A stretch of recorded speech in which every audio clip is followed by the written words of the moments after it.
All attendees are in listen-only mode. Welcome to our webinar in our series on career and self-improvement webinars. My name is Sharon Ryan, and I'm the Assistant Director in the William Patterson Alumni Office.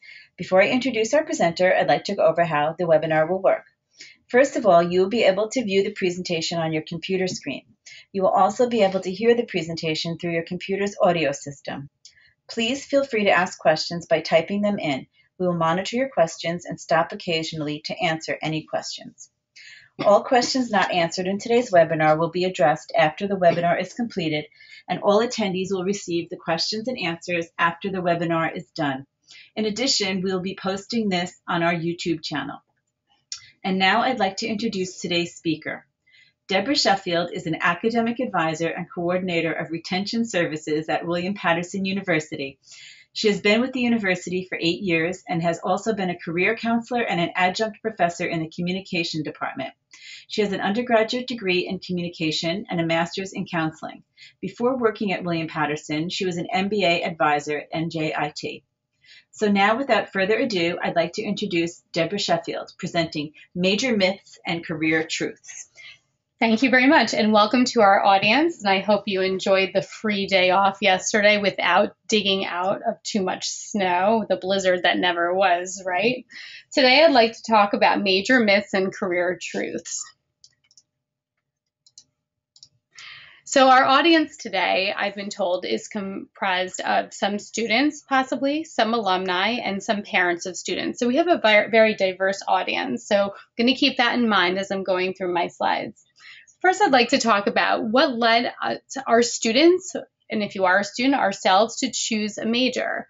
What I envision is that you probably had a strategy, and your strategy was picked with the best intentions in mind. So when we choose a strategy for trying to pick a major, we're trying to do the responsible thing, where we would like to forecast job stability for what that major might lead to, economic return on our investment for paying the tuition for college. But unfortunately, there are many career truths and major myths that I'd like to dispel during this session. We might need to tweak our strategies a little bit at times and possibly be more flexible and more open-minded to other possibilities for various reasons.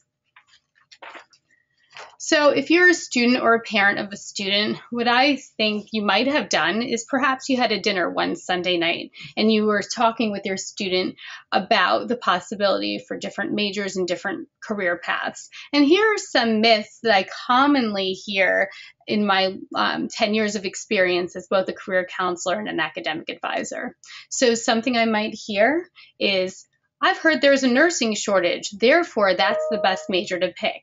Again, very good intention, but sometimes we have to really do our research. First, when we're guiding someone to pick a nursing major, for example, we have to think about skill sets. So if science, for example, was not the student's strength in high school, maybe that might not be the best major to pick. Maybe the student is a little squeamish around blood or something like that. Nurses are around that a lot. That might be a little bit difficult of a career to choose, to envision oneself in the day-to-day responsibilities. Also, sometimes we tend to want to favor what's familiar to us, so we might be familiar with certain healthcare professions, but I did some research on the Occupational Outlook Handbook, which is put out by the Department of Labor, and there's at least 40 or more careers in healthcare that we may not consider initially when we're trying to choose a career path. Also understand that shortages are cyclical. So what there might be a shortage in now might not be the same a few years from now. And also there might be a shortage in one area but not another if we're looking geographically. All sorts of things to consider. Recently, in these hard economic times, I've heard a lot of people ponder the question, does college pay off? So heard around the dinner table during our salad course, someone might say, a college degree just doesn't pay off. And we do have a lot of first-generation college students here who have parents who are very successful without a college degree. But here's what I found. There was a new study by the Pew Research Center in 2014, which actually shows that the income gap between adults who go to college and who don't actually grows every year. It includes earning potential for those that had jobs that traditionally didn't require a college degree. And the first job that comes to mind is a police officer. Didn't necessarily need a college degree perhaps 20 years ago, but now that is a minimal requirement.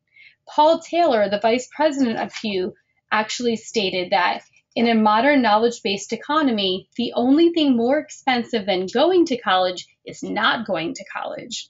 There's a $17,000 a year difference between going and not going to college in terms of income potential at the very moment.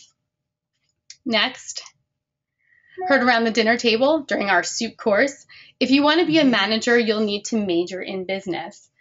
Certainly a management major would be very helpful if you want to be a manager. However, there's a lot of means to the same end. There's many paths that can go to the same goal. So if you talk to individuals who work in business and who are already managers, ask what their college major was. You might be surprised to hear about the different majors that those individuals came from and how they got the job in management. It might have been from internships. It might have been from networking. There's many reasons for people to be in the jobs that they're in. For example, I'm an academic advisor at William Patterson, and I know several of the advisors on campus. We all have one thing in common, which is a master's degree, very similar in either higher ed administration or counseling. However, our undergraduate degrees are very diverse. We come from backgrounds in communication, psychology, even German studies and history. So you'd be surprised where people's paths have led them. Next, heard around the dinner table, you'll need a doctorate degree if you want to major in psychology. Certainly, if you want to actually be a psychologist, you would need to get a doctorate degree. But there's many career paths, and I'm going to demonstrate them later, for psychology majors that don't require any advanced degree at all, but probably would require some degree of relevant part-time job or internship or some way to get your foot in the door. Moving on to dessert. This was the quickest dinner ever, wasn't it? Heard around the dinner table. You can't do anything with that major. It won't pay off this loan. College is expensive, and I certainly do recognize that. But one myth I really have to dispel is that people feel that their major equates to their career. Major does not equal career. Major is just learning. And a lot of majors teach you very important skills that will lead to potentially very lucrative, meaningful careers. For example, students who major in the foreign language and literature tend to go into careers that are very high paying. Additionally, philosophy majors, for example, do extremely well because of their academic preparation on the LSAT exam for law school. So I don't want students and parents to underestimate the power of the skills, communication, critical thinking, and writing when it comes to how they're valued by potential employers. So now I'm going to go through some majors that William Patterson offers because you might not realize how many there are. So just quickly, here are all the majors in the College of Science and Health. These are all the majors in the College of Arts and Communication, and all of this can be found on the William Patterson website. These are the majors within the College of Business. There's several of them. These are the majors within the College of Education, which is teacher preparation. These majors have to, by the state of New Jersey, you have to have a second major in a certain approved area to go with education. And finally, this is where I work. This is the College of Humanities and Social Sciences, and many, many majors offered in this college as well. So when students come to William Patterson, they find out pretty quickly at orientation that they need 120 credits to graduate. But students may not initially think about how many credits that is and what they can possibly do with that. A myth is that your major takes up the majority of your 120 degree, when in fact, many majors actually only take up a third of the degree. So I'd like to talk to students about the anatomy of the 120 credit degree.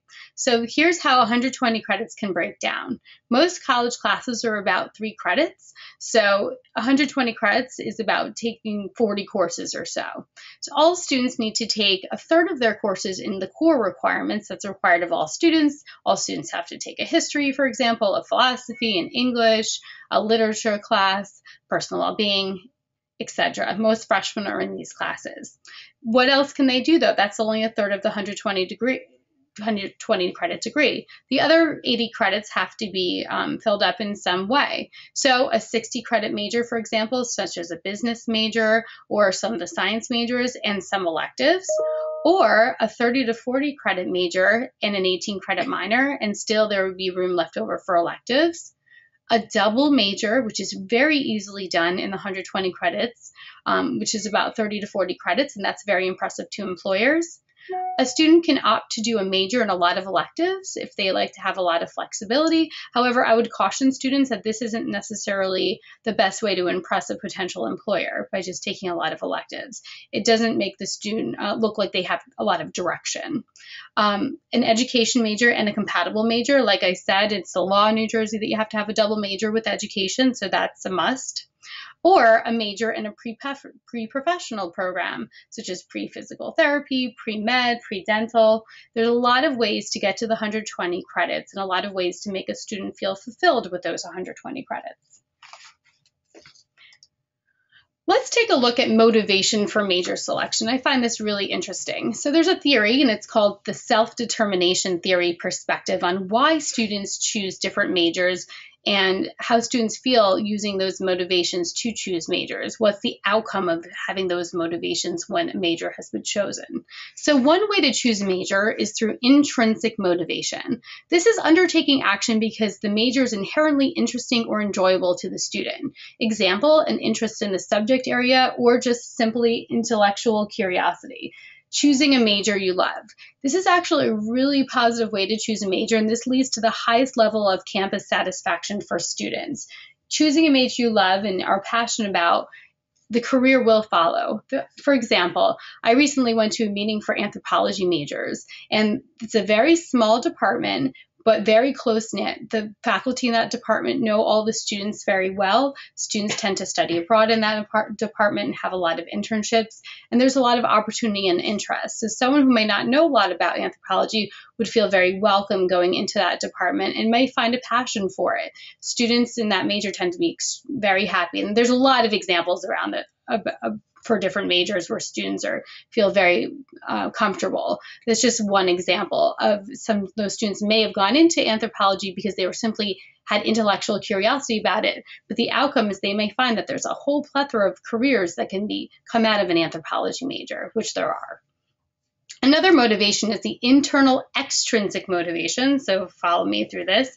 This is where self-endorsement of personal goals, and it's independently regulated. So an example of this is preparing for a fulfilling career, preparing for grad school leads to a high-paying job. So it's not necessarily learning for learning's sake, but it's more choosing a major because it's viewed as a means to a certain goal, a goal of making a lot of money, a goal of preparing for grad school, a goal of preparing for a fulfilling career. So it's not necessarily the academic subject that might be interesting to the student, but it's just the idea of what might be the outcome of doing that major in terms of a career, and that career might be viewed as satisfying certain work values.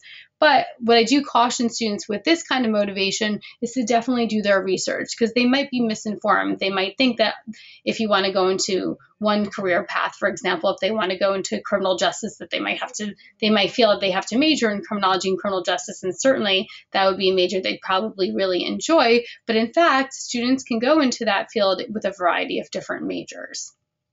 Finally, there's external extrinsic motivation. This tends to be negatively associated, if you see the star at the bottom, generally negatively associated with campus satisfaction and feeling of belonging. So with this kind of motivation, including parental desires or could not get into the first choice of major, choosing a major with this kind of motivation includes punishments and associated with compliance. Now, I don't want you to think of punishments like corporal punishment or anything like that. But when I say punishments, I mean that there's some sort of feeling of displeasure that goes along with it. It could be just simply a feeling that their family is not behind them in this choice of a major. It could be that the grades that the student has received from choosing a major that doesn't agree with their skill set might, feel like a punishment getting bad grades because if you're not naturally good at science or good at computer science or something like that, and you're not getting such great grades, you might feel dissatisfaction with that. So that tends to be, again, negatively associated with campus satisfaction and feeling of belonging. So at the bottom, you can read that Zafar, 2010, suggested that students with double majors can take into account parents' approval as well as the level to which they enjoy studying in both majors and working in a field that uses both degrees. So if there's a parent perhaps that's a very successful public relations professional and the student enjoys that subject but also has a very strong passion for art, why not do both? Public relations has a lot of creative aspects to it, and doing a double major with art and public relations certainly fits well within the 120 credits to graduate, and a student can still graduate with those two majors in 4 years. So just something to think about. Why not satisfy both external extrinsic motivation and intrinsic motivation? So like I said earlier, there's a lot of career paths for different majors. So just to demonstrate one, during our dinner table discussion, someone said you need a PhD to do anything with psychology. So this is a little graphic that shows that there's many different career paths and groups of careers that students can go into with a psychology major. They can go into academia in various ways, whether it's higher education, a job like I do, academic advisor, they could become a teacher with it. They can go into many different kinds of government jobs. Many psychology majors you'll find in business. There's a whole branch of industrial psychology. Psychology majors tend to go into research-related careers, and a lot of them can go into human services. And there's hundreds of jobs that psychology majors can start with that don't require a master's or a PhD, but would require, and I'm just going to emphasize this again, internship or relevant part-time job experience. So one does not go into a career or a job without having anything beyond the major. So if you just do a major and have no relevant experience, it's going to be very difficult to find a job. The relevant experience is what employers are really looking at beyond the major. So some more things to think about when students are looking at a career major checklist. So whether you're an alumni who's already finished your major and looking into a career path, or a parent guiding your student, or a freshman or sophomore, here are some things to think about when either choosing a major or a career. One, does this major offer the correct options for my career? And a student should definitely do their homework about that. And there's academic advisors and career counselors on campus to discuss all the different possibilities with majors, just like I just showed you for psychology. The next one is extremely important and should not be overlooked. Am I interested in the coursework? So I've had lots of students that I've talked to who are choosing, say, accounting for major. And they say, accounting, I want to go into it. Seems like a good field. I think I'll make a lot of money. The thing is, I've never liked math class. Well, that's going to be really difficult. Imagine immersing yourself in math when you've never really clicked with math. So you really got to look internally and think and be honest with yourself. Are you interested in the coursework that leads to this, that's part of this major? Because you're going to be spending time in it, and surely the career is going to integrate some of that coursework that you've learned. Next is the coursework in my skill set. So some students go into certain healthcare type majors and they want to major in perhaps biology or nursing. However, some students aren't as strong in the sciences. If it's not naturally in the skill set, that doesn't mean they shouldn't go for it, but students should commit to going the extra mile in terms of studying and tutoring. If a student's not willing to go the extra mile to the Science Enrichment Center and the Academic Success Center for tutoring help and help studying, then perhaps that's not the best choice. Next, if there's a career in mind, perhaps law school, for example, am I willing and able to go to grad school if required? Grad school costs a lot of money, more money than undergrad, and it also takes up a lot of time. So students have to be honest with themselves if they're going to be willing to do that. Next, is this a typical salary? Is this the typical salary for the career that I'm envisioning, one that I can live with? So some students may want to live, in a very economic area. See, this is where I'm having trouble choosing words. So, if you want to, the cost of living in New Jersey is high. You want to, make a lot of money, live in a big house in the suburbs, but the job you're looking at doesn't pay a lot. You have to decide, is this something that I'm willing to work with? Do the hours for this job for the jobs this major leads to seem reasonable for me. So a lot of students don't think about where their life is going to lead them in a few years. Are they looking at marriage? Are they looking at having children?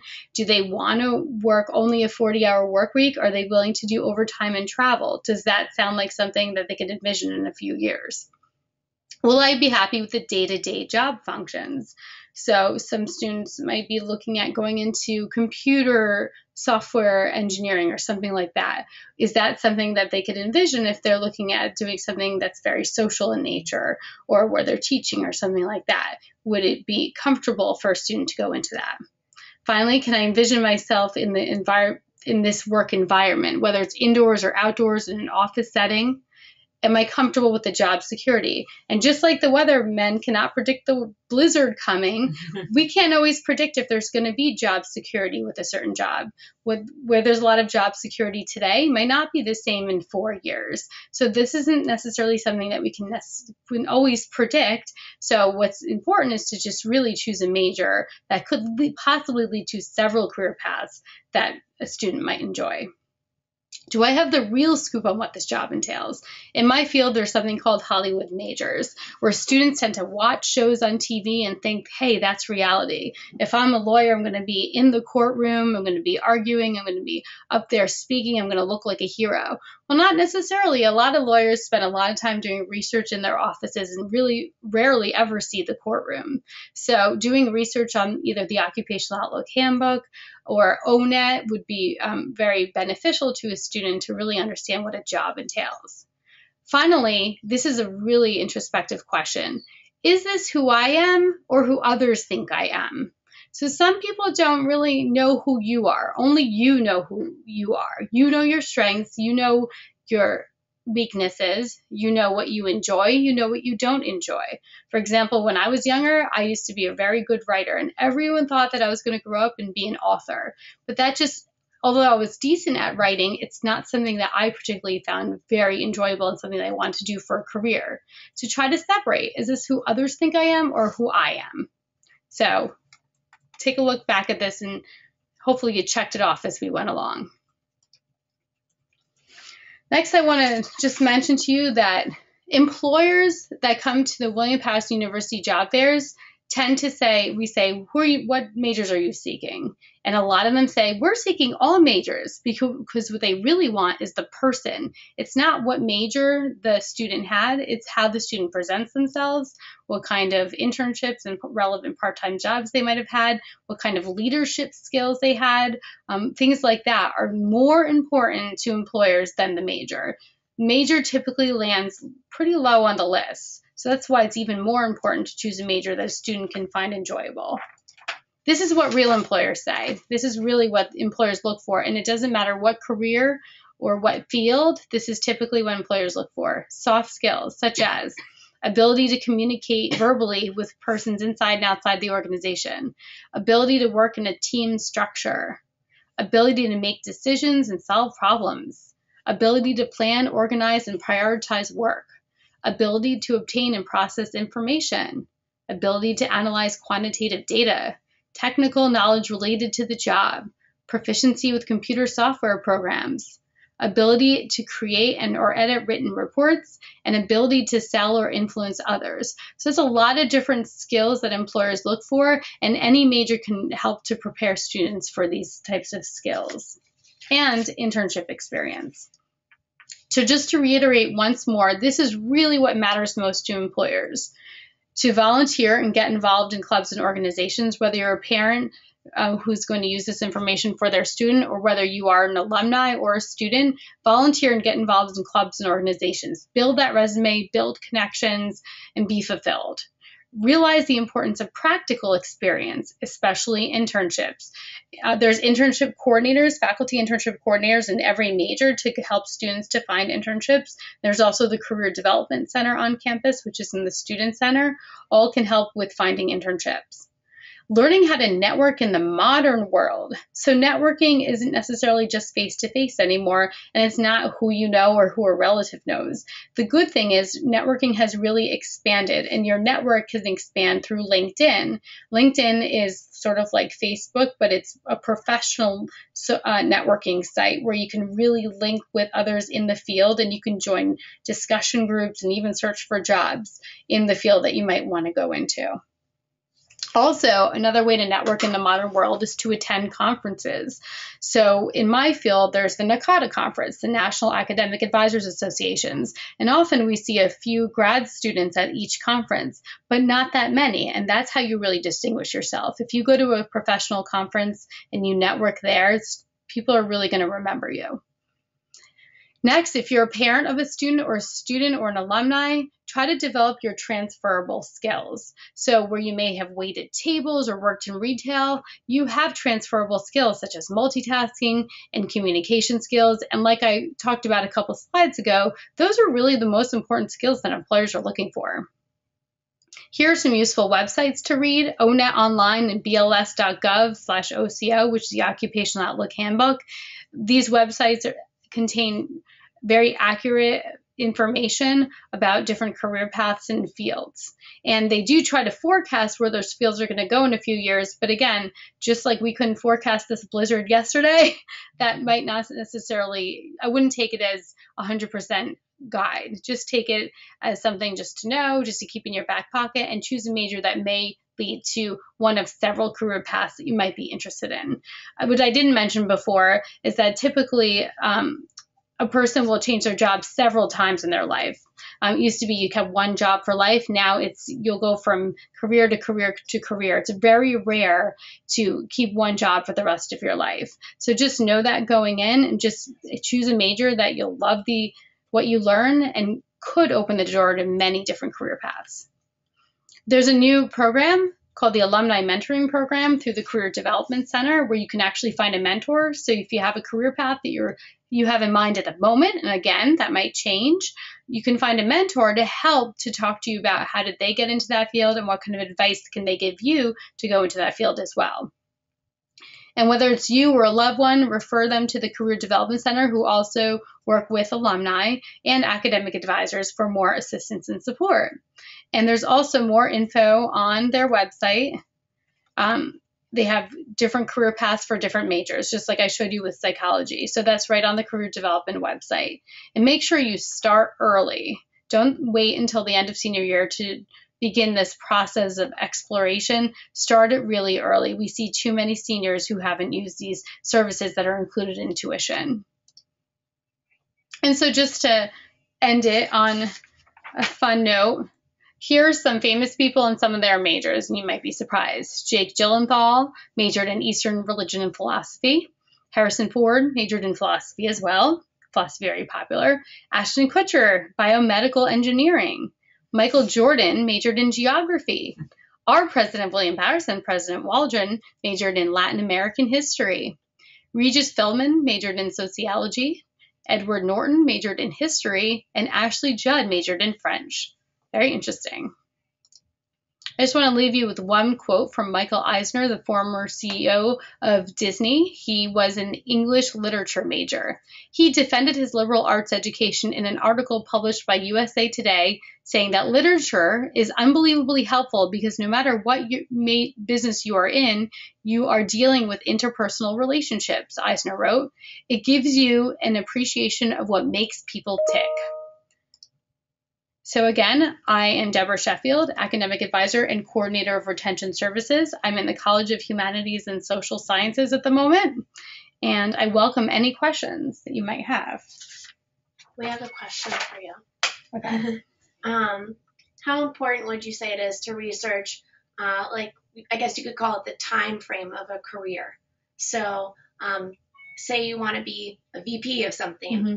Do you think it'd be important to research, how long that might take you and what sort of experience you might have to have before that too? Sure. Like doctors have to go through X amount of years of med school. I would definitely do that. And there's many ways to research. One is if you already know you want to be a VP of an organization, if it's that, you might want to do an informational interview.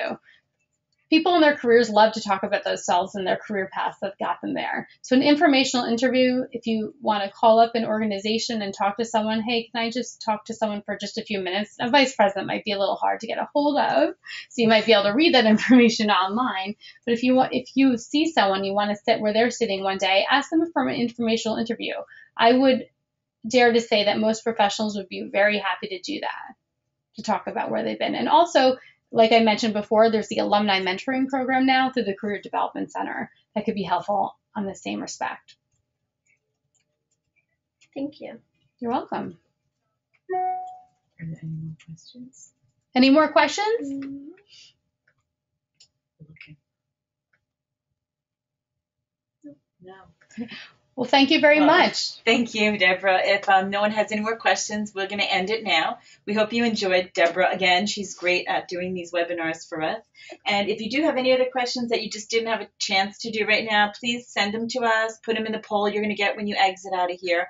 And thank you for attending. We hope it was helpful. And thank you, Deborah, again for doing this. Thank you for having me. Bye, everybody.